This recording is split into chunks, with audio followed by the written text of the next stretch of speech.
একটু কল্পনা করুন তো একজন চিকিৎসকের কথা।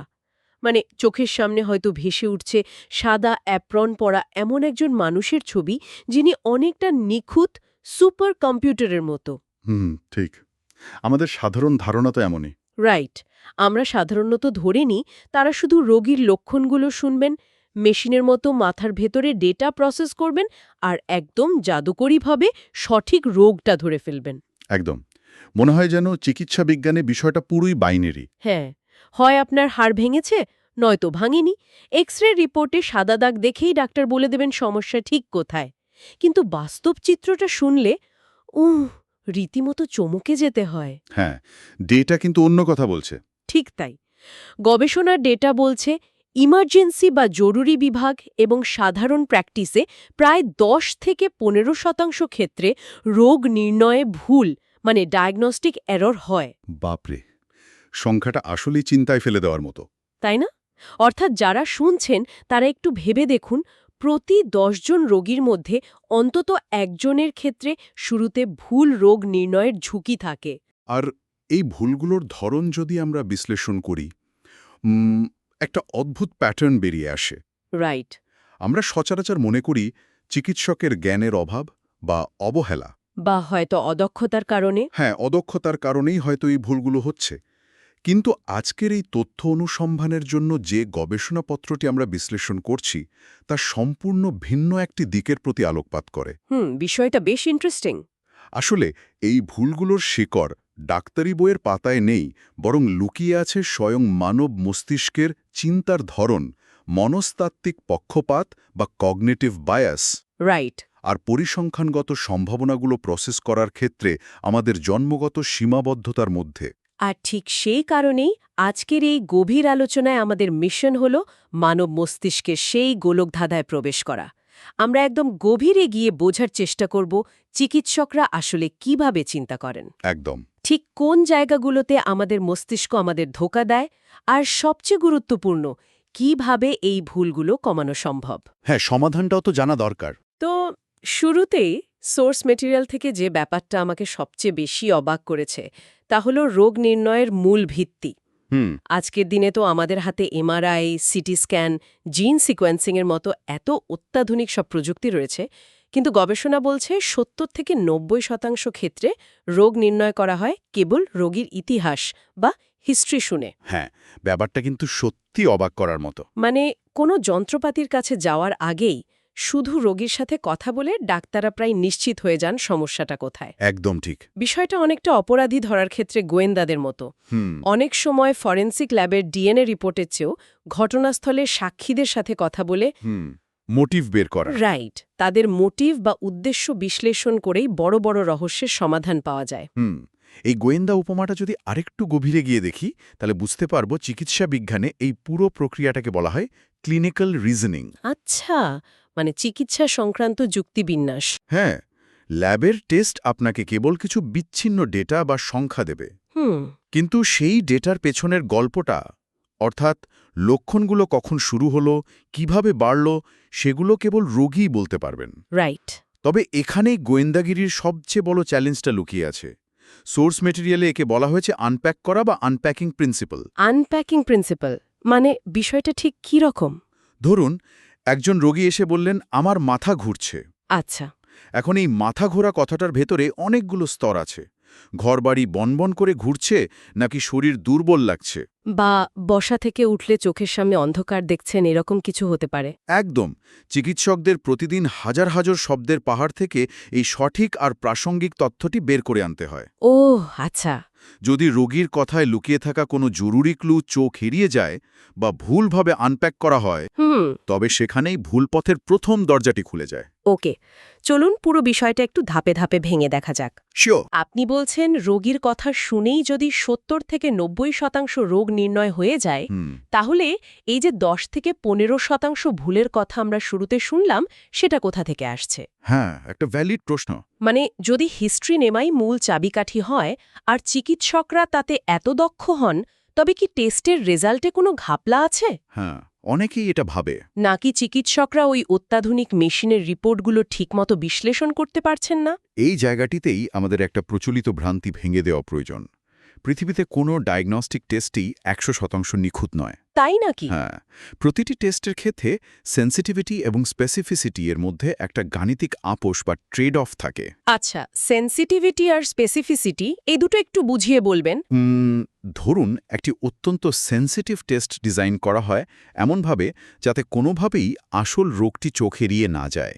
হ্যাঁ। ফলে এটি অনেক সময় সুস্থ মানুষের ক্ষেত্রেও ফলস পজিটিভ বা ভুল অ্যালার্ম দিতে পারে।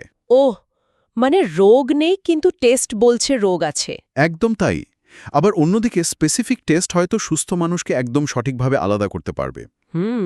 কিন্তু হালকা লক্ষণের ক্ষেত্রে আসল রোগটা মিস করে যাওয়ার বা ফলস নেগেটিভ দেওয়ার ঝুঁকি থাকে।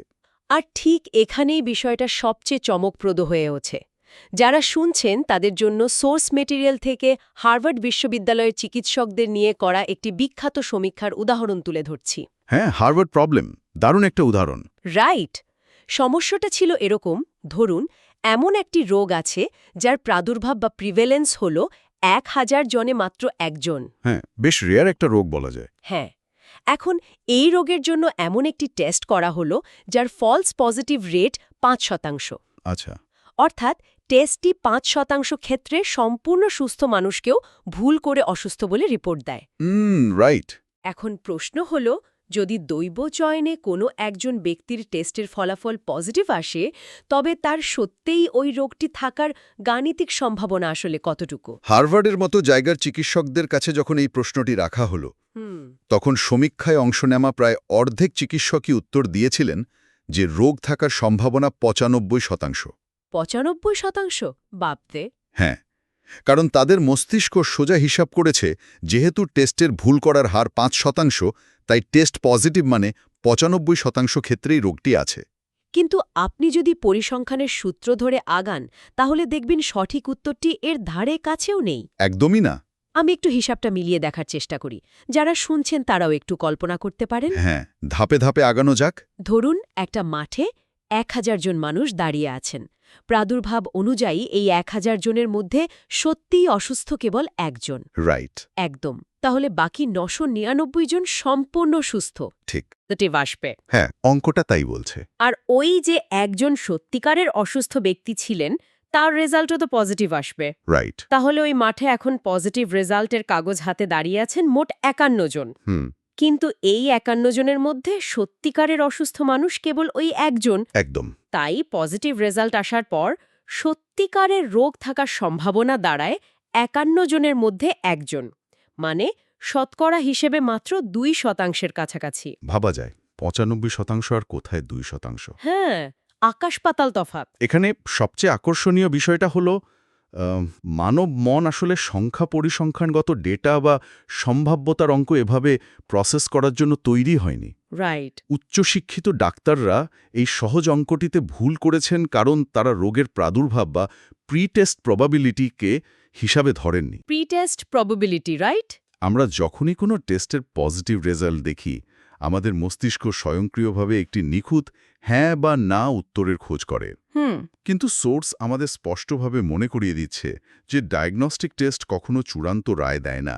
এটি কেবল আমাদের আগের ধারণাকে একটু এদিক সেদিক করে। মানে টেস্ট করার আগে রোগীর লক্ষণ দেখে রোগ থাকার যে সম্ভাবনা থাকে, টেস্টের ফলাফল সেই সম্ভাবনাকে কেবল কিছুটা বাড়িয়ে বা কমিয়ে দেয়। ঠিক তাই। তার মানে দাঁড়াচ্ছে আমাদের মস্তিষ্ক জন্মগতভাবেই এই সম্ভাবনার গোলক ধাঁধায় পথ হারিয়ে ফেলে। একদম। কিন্তু আমার প্রশ্ন হলো, যদি এত দক্ষ পেশাদাররা সিদ্ধান্ত নেওয়ার সময় এই গাণিতিক হিসেবে হোঁচট খান, তবে তাদের মস্তিষ্ক আসলে ওই মুহূর্তগুলোতে কিভাবে কাজ করছে? হ্যাঁ, এটা একটা বড় প্রশ্ন। এর ভেতরে নিশ্চয়ই এমন কোনো মেকানিজম আছে যা এই বায়াস বা পক্ষপাতগুলোর জন্য দায়ী। এই মেকানিজমটি বুঝতে হলে আমাদের কগনিটিভ সাইকোলজির জগতে প্রবেশ করতে হবে। আচ্ছা। নোবেল বিজয়ী মনোবিজ্ঞানী ড্যানিয়েল কাহনেম্যান বিখ্যাত ডুয়াল প্রসেস থিওরি বা দ্বৈত প্রক্রিয়া তত্ত্ব এই বিষয়টিকে চমৎকারভাবে ব্যাখ্যা করে।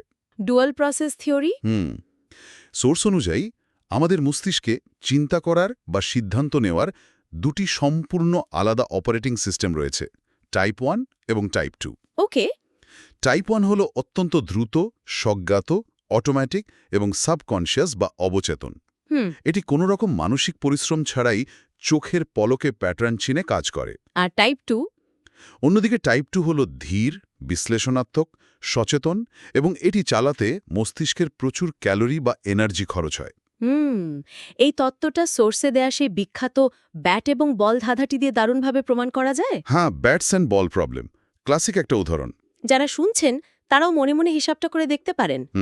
ধরুন একটি ব্যাট এবং একটি বলের মোট দাম 1.10 পাউন্ড, মানে 1 পাউন্ড 10 পেন্স। ঠিক আছে। ব্যাটের দাম বলের চেয়ে ঠিক 1 পাউন্ড বেশি। তাহলে বলের দাম কত? এখন আমাদের টাইপ 1 মস্তিষ্ক কোনো কিছু না ভেবেই একদম রিফ্লেক্স অ্যাকশনের মতো সাথে সাথে চিৎকার করে উত্তর দেয়, বলের দাম 10 পেন্স। হ্যাঁ, কারণ 1 পাউন্ড আর 10 পেন্স মিলে 1 পাউন্ড 10 পেন্স হয়। মস্তিষ্ক সেটাই ধরে নেয়। কিন্তু আমরা যদি আমাদের টাইপ 2 মস্তিষ্ককে ঘুম থেকে জাগাই, একটু থামি এবং বিশ্লেষণ করি, তবে দেখব ওই স্বজ্ঞাত উত্তরটি ভুল। রাইট। যদি বলের দাম 10 পেন্স হয়, তবে ব্যাটের দাম হবে 1 পাউন্ড 10 পেন্স। যেহেতু ব্যাটের দাম 1 পাউন্ড বেশি, হ্যাঁ, তাহলে মোট দাম হয়ে যায় 1 পাউন্ড 20 পেন্স। একদম। আসল উত্তরটি হল বলের দাম 5 পেন্স এবং ব্যাটের দাম 1 পাউন্ড 5 পেন্স। দুটো মিলে 1.10 পাউন্ড। হ্যাঁ, এই ধাঁধাটা সত্যিই দেখিয়ে দেয় যে আমাদের মস্তিষ্ক কতটা ডেসপারেটলি শর্টকাট খুঁজতে ভালোবাসে। সত্যি, কিন্তু আমি এখানে একটু পুশব্যাক করতে চাই। বলুন। চিকিৎসা বিজ্ঞানের মতো এত স্পর্শকাতর একটা জায়গা, যেখানে মানুষের জীবন মরণ জড়িত, সেখানে চিকিৎসকদের এই টাইপ 1 বা শর্টকাট চিন্তাভাবনা ব্যবহার করা কি সাংঘাতিক বিপদের নয়? এটা অনেকেই মনে করেন। মানে এই শর্টকাটগুলো তো ভুলের কারখানা। একজন আদর্শ চিকিৎসকের তো সবসময় টাইপ 2 বা ধীরে সুস্থে বিশ্লেষণ করে প্রতিটি সম্ভাবনা যাচাই করা উচিত, তাই না? আপনার এই যুক্তিটি তাত্ত্বিকভাবে একদম নিখুঁত শোনালেও মানবদেহের বায়োলজিক্যাল বাস্তবতায় এটি পুরোপুরি অসম্ভব। অসম্ভব কেন? মনোবিজ্ঞানীদের মতে আমাদের প্রাত্যহিক জীবনের 95% সিদ্ধান্তই আমরা টাইপ 1 চিন্তার মাধ্যমে নিই। 95%? হ্যাঁ, কারণ আমাদের মস্তিষ্ককে এনার্জি বা শক্তি বাঁচাতে হয়। আমরা যখন প্রথম সাইকেল বা গাড়ি চালানো শিখি, তখন প্রতিটি প্যাডেল মারা, স্টিয়ারিং ঘোরানো বা ব্রেক চাপা ছিল টাইপ 2 চিন্তার কাজ। ও হ্যাঁ, তখন প্রচণ্ড সাবধানে চালাতে হতো। প্রচণ্ড ধীর, সচেতন এবং চরম ক্লান্তিকর একটা ব্যাপার। কিন্তু এখন আমরা বন্ধুদের সাথে গল্প করতে করতে অবচেতনভাবেই গাড়ি চালাই। রাইট। একজন চিকিৎসককেও দিনে হয়তো 40 থেকে 50 জন রুগী দেখতে হয়। তিনি যদি প্রতিটি সাধারণ সর্দি কাশির উপসর্গের ক্ষেত্রে টাইপ 2 চিন্তার প্রয়োগ করে মেডিকেল বইয়ের প্রতিটি পাতার সম্ভাবনা যাচাই করতে বসেন, তাহলে তো তিনি দুপুর হতেই ব্রেন ফেটিগ বা মানসিক ক্লান্তিতে ধসে পড়বেন। একদম ঠিক। অভিজ্ঞতার সাথে সাথে চিকিৎসকরা বিভিন্ন রোগের প্যাটার্ন চিনে ফেলেন। ফলে টাইপ 1 চিন্তা ব্যবহার করে তারা অত্যন্ত দ্রুত এবং বেশিরভাগ ক্ষেত্রেই নিখুঁতভাবে কাজ করতে পারেন। আচ্ছা, বুঝতে পারছি। মানে টাইপ 1 হলো সেই অটোপাইলট মোড যা অভিজ্ঞতা থেকে শেখা প্যাটার্ন ব্যবহার করে কাজ দ্রুত শেষ করে এবং ডাক্তারদের বাঁচিয়ে রাখে। ঠিক তাই। কিন্তু এই অটোপাইলট যখন ভুল প্যাটার্ন চিনে ফেলে, তখনই তো বিপত্তিটা ঘটে, তাই না? ঠিক ধরেছেন। বিপত্তি ঘটে তখনই যখন পরিস্থিতি কিছুটা জটিল বা আনকমন হয়। কিন্তু চিকিৎসকের মস্তিষ্ক ওই টাইপ 1 শর্টকাটের উপরই অতিরিক্ত নির্ভরশীল হয়ে পড়ে। আর এর ফলেই তৈরি হয় কগনিটিভ বায়াস বা মনস্তাত্ত্বিক পক্ষপাত। হ্যাঁ, সোর্সে বেশ কয়েকটি মারাত্মক বায়াসের কথা উল্লেখ আছে। যেমন ধরুন অ্যাঙ্কারিং। এটি হল প্রথম পাওয়া তথ্যের উপর অতিরিক্ত নির্ভর করে ফেলা। ও আচ্ছা, আমি যদি একটা ইমার্জেন্সি রুমের দৃশ্য কল্পনা করি, ধরুন রাত 3টা বাজে। একজন রোগী এলেন যিনি হয়তো তন্দ্রাচ্ছন্ন বা কনফিউজড। ঠিক আছে। তার ফাইলে লেখা আছে এর আগে তিনি 2 বার ঘুমের ওষুধ খেয়ে আত্মহত্যার চেষ্টা করেছিলেন। এটা একটা ক্রুশিয়াল ইনফরমেশন। চিকিৎসক হয়তো সেই প্রথম তথ্যটি দেখেই অ্যাঙ্কার্ড হয়ে গেলেন আর অবচেতনভাবেই ধরে নিলেন, ও এই পেশেন্ট তো পরিচিত, এবারও সে ওষুধই খেয়েছে। একদম। ফলে তার যে স্ট্রোক হয়েছে বা রাস্তায় পড়ে গিয়ে ব্রেন ইনজুরি হয়েছে, সেই সম্ভাবনাগুলো আর ওই ক্লান্ত চিকিৎসকের মাথায় এলোই না। একদম নিখুঁত একটি দৃশ্যপট তৈরি করেছেন। ঠিক এভাবেই অ্যাঙ্কারিং কাজ করে। বাপরে, এটা তো মারাত্মক। হ্যাঁ, এই অ্যাঙ্কারিংয়ের মতোই আরেকটি ভয়ঙ্কর বায়াস হল প্রি-ম্যাচিওর ক্লোজার। প্রি-ম্যাচিওর ক্লোজার, এটার মানে কি? এর মানে হল অন্য কোনো বিকল্প সম্ভাবনা যাচাই না করেই খুব দ্রুত একটা সিদ্ধান্তে পৌঁছে যাওয়া এবং চিন্তার দরজা চিরতরে বন্ধ করে দেওয়া। ও মানে প্রথম আইডিয়াটাকেই ফাইনাল ধরে নেওয়া। হ্যাঁ, সোর্স এখানে একটি বিশেষ ধরনের প্রি ম্যাচিওর ক্লোজারের কথা বলছে, যাকে সাইক আউট এরর বলা হয়। সাইক আউট এরর এটা কিভাবে কাজ করে? ধরুন, কোনো মানসিক রোগীর গায়ে যখন একবার কোনো সাইকিয়াট্রিক লেবেল লেগে যায়, তখন সেটা একটা অদ্ভুত মোমেন্টাম পেয়ে যায়।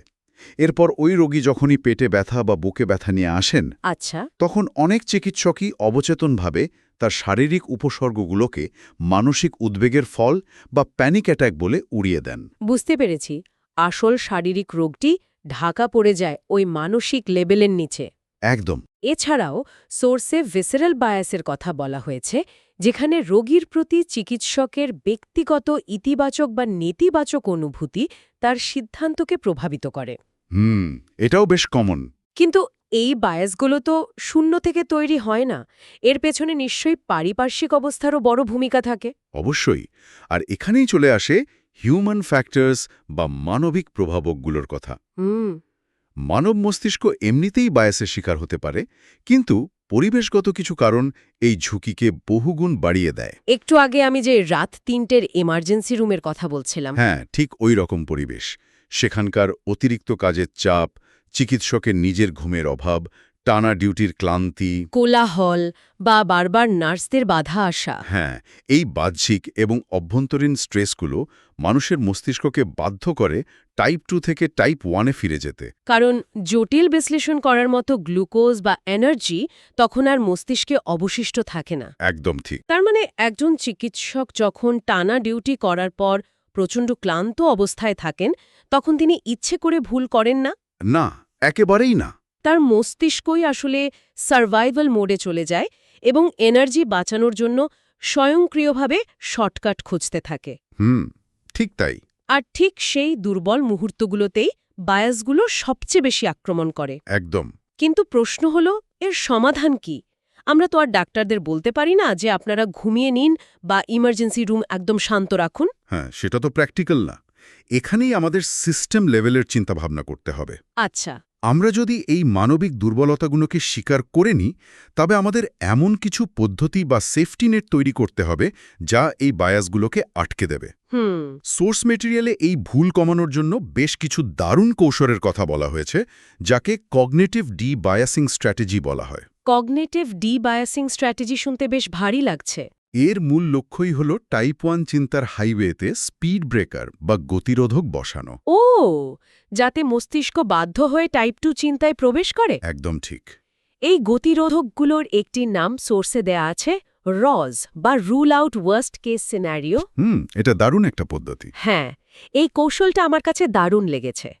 ধরুন, সেই রাত ৩টে একজন রোগী বুকে ব্যথা আর হালকা শ্বাসকষ্ট নিয়ে এলেন। ঠিক আছে। ক্লান্ত ডাক্তারের টাইপ 1 মস্তিষ্ক হয়তো সাথে সাথে বলছে, আরে এটা তো গ্যাস্ট্রিক বা অ্যাসিডিটির ব্যথা।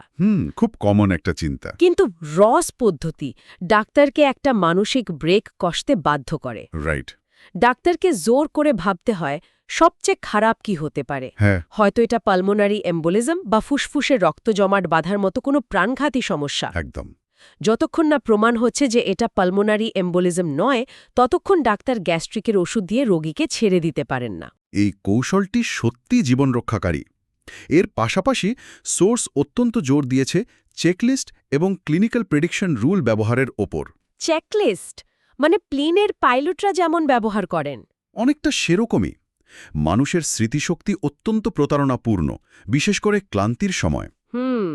তাই ইমার্জেন্সিতে ABCDE এর মতো চেকলিস্ট ব্যবহার করা হয়। ABCDE মানে airway, breathing, circulation, disability, exposure.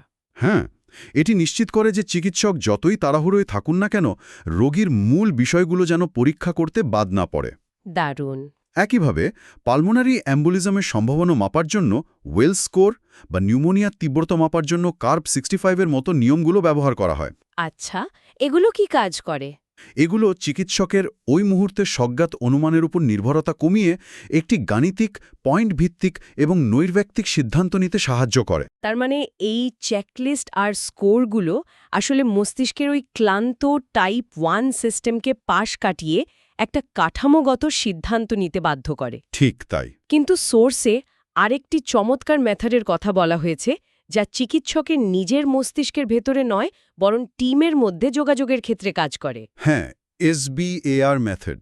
Right, SBAR এটি একটি অ্যাক্রোনিম। S মানে সিচুয়েশন, B তে ব্যাকগ্রাউন্ড, A তে অ্যাসেসমেন্ট এবং R এ রেকমেন্ডেশন। মানে আমি বুঝতে পারছি এটা যোগাযোগের একটা নিয়ম, কিন্তু এটা কগনিটিভ এরর বা ভুল কমাতে ঠিক কিভাবে কাজ করে? চমৎকার প্রশ্ন। যখন একজন ক্লান্ত ডাক্তার বা নার্স অন্য শিফটের কাউকে রোগীর দায়িত্ব বুঝিয়ে দেন, হুম তখন বিষয়টা অনেকটা ওই ছোটবেলার টেলিফোন খেলার মতো হয়ে যায়। হ্যাঁ, এক কান থেকে অন্য কানে যেতে যেতে কথা বদলে যায়। ঠিক তাই, ক্লান্ত মস্তিষ্ক গুরুত্বপূর্ণ তথ্যগুলো ফিল্টার করে ফেলে বা ভুলে যায়। রাইট। SBAR আসলে একটা অত্যন্ত মজবুত কন্টেইনার বা পাত্রের মতো কাজ করে, যা তথ্যের অবক্ষয় রোধ করে। একটা উদাহরণ দেওয়া যায়? অবশ্যই, সোর্সে একটি আইসিইউ ট্রান্সফারের উদাহরণ দেওয়া আছে। নার্স হয়তো শুধু বলতে পারতেন, রোগীর অবস্থা খারাপ, তাকে আইসিইউতে নিতে হবে। এতে তো অনেক কিছু অস্পষ্ট থেকে যায়। হ্যাঁ, কিন্তু SBAR ব্যবহার করলে তিনি বলবেন, সিচুয়েশন, রোগীর অক্সিজেন স্যাচুরেশন 85-তে নেমে গেছে। আচ্ছা। ব্যাকগ্রাউন্ড, তার 2 দিন ধরে নিউমোনিয়া আছে। হুম অ্যাসেসমেন্ট, আমার মনে হচ্ছে তার রেসপিরেটরি ফেলিয়ার হচ্ছে। আর রেকমেন্ডেশন? রেকমেন্ডেশন, তাকে ইমিডিয়েটলি আইসিইউতে নেওয়া প্রয়োজন। ওয়াও, এই কাঠামোবদ্ধ যোগাযোগ কোনো ফাঁকফোকর রাখে না এবং অপর প্রান্তের ব্যক্তির টাইপ 1 মস্তিষ্ককে ভুল পথে যেতে বাধা দেয়। একদম ঠিক। এই পদ্ধতিগুলো সত্যিই অসাধারণ, তবে সবকিছু শেষে সোর্স মেটেরিয়ালটি একটি অত্যন্ত মানসিক বিষয়ের উপর জোর দিয়েছে। Shared decision making. হ্যাঁ, শেয়ার ডিসিশন মেকিং বা যৌথ সিদ্ধান্ত গ্রহণ। হুম, আমরা শুরুতে দেখেছিলাম যে ডায়াগনস্টিক টেস্টগুলো 100% নিশ্চিত উত্তর দেয় না। রাইট। এই যে একটা অনিশ্চয়তা বা আনসার্টেনিটি থেকে যায়, সেটা রোগীর কাছে সৎভাবে স্বীকার করাটা আসলে দুর্বলতা নয়, বরং এটাই প্রকৃত পেশাদারিত্ব। একদম। চিকিৎসা করা বা না করার ঝুঁকি এবং সুবিধাগুলো সহজ ভাষায় রোগীকে বুঝিয়ে বলা উচিত, যাতে তারাও নিজেদের চিকিৎসার সিদ্ধান্তে সমান অংশীদার হতে পারেন। এই যৌথ সিদ্ধান্ত গ্রহণের মনস্তাত্ত্বিক প্রভাব কিন্তু বিশাল। তাই হ্যাঁ, রোগীরা যখন অনুভব করেন যে তাদের শুধু ডেটা হিসেবে দেখা হচ্ছে না, বরং তাদের কথা শোনা হচ্ছে এবং তারা চিকিৎসার প্ল্যান বুঝতে পারছেন, তখন তাদের উদ্বেগ অনেকটাই কমে যায়। এটা তো খুবই লজিক্যাল। হ্যাঁ, তারা চিকিৎসা পদ্ধতি ভালোভাবে মেনে চলেন এবং পরবর্তীতে অকারণে পুনরায় হাসপাতালে ভর্তি হওয়ার হারও জাদুকরীভাবে কমে যায়। তাহলে দিন শেষে এই সবকিছুর মানে কি দাঁড়াচ্ছে? আজকের এই দীর্ঘ আলোচনা থেকে আমরা দেখলাম চিকিৎসকরা কিভাবে রোগীর কথার ভেতর থেকে ক্লু আনপ্যাক করেন, টেস্টের পরিসংখ্যান কিভাবে আমাদের বোকা বানায়, আর কিভাবে আমাদের মস্তিষ্ক টাইপ 1 চিন্তার শর্টকাট ব্যবহার করতে গিয়ে মারাত্মক সব ভুলের জন্ম দেয়। একদম। তবে মজার ব্যাপার হলো, এই কগনিটিভ বায়াস বা চিন্তার ফাঁদগুলো কিভাবে কাজ করে তা বোঝা শুধু ডাক্তারদের জন্যই নয়, যারা শুনছেন তাদের সবার জন্যই সমান জরুরি। ঠিক বলেছেন। কারণ জীবনের যে কোনো পেশায়, সেটা ব্যবসা হোক, আইন হোক বা কর্পোরেট সিদ্ধান্ত হোক, আমাদের মস্তিষ্কের অপারেটিং সিস্টেম কিন্তু একই। একদম তাই। আমি যদি পুরো আলোচনার একটু সাম আপ করি, তবে সবচেয়ে বড় শিক্ষাটি হল থিঙ্কিং অ্যাবাউট থিঙ্কিং বা মেটাকগনিশন। মেটাকগনিশন। আচ্ছা। হ্যাঁ, অর্থাৎ নিজের চিন্তায় প্রক্রিয়াটিকেই প্রশ্ন করতে পারার ক্ষমতা। রাইট। আমরা এখন এমন এক যুগে বাস করছি যা তথ্যের টইটম্বুর। এখানে প্রথম দর্শনে পাওয়া তথ্য বা স্বজ্ঞাত উত্তরের ওপর নির্ভর করাটা কখনোই বুদ্ধিমানের কাজ নয়। যখনই আমরা খুব দ্রুত এবং আত্মবিশ্বাসের সাথে কোনো সিদ্ধান্তে পৌঁছে যাই, তখন অন্তত কয়েক সেকেন্ডের জন্য থমকে দাঁড়িয়ে নিজেকে প্রশ্ন করা উচিত, আমি কি কোনো বায়াসের শিকার হচ্ছি? আমি কি শুধু সেই প্রমাণগুলোই খুঁজছি যা আমার আগের ধারণাকে সমর্থন করে? বা সবচেয়ে খারাপ আর কি হতে পারত? একদম। দারুণ বলেছেন।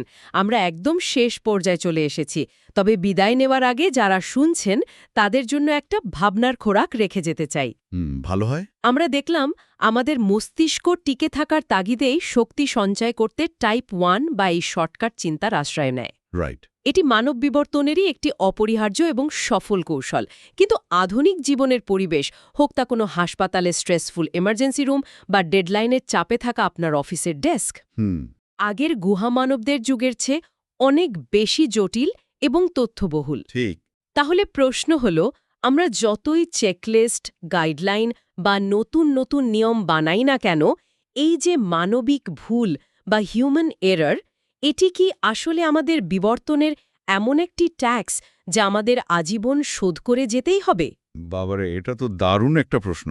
আমাদের মস্তিষ্ক কি আধুনিক পৃথিবীর গতির সাথে তাল মেলাতে গিয়ে চিরকালই এই শর্টপাটের খেসারত দিয়ে যাবে?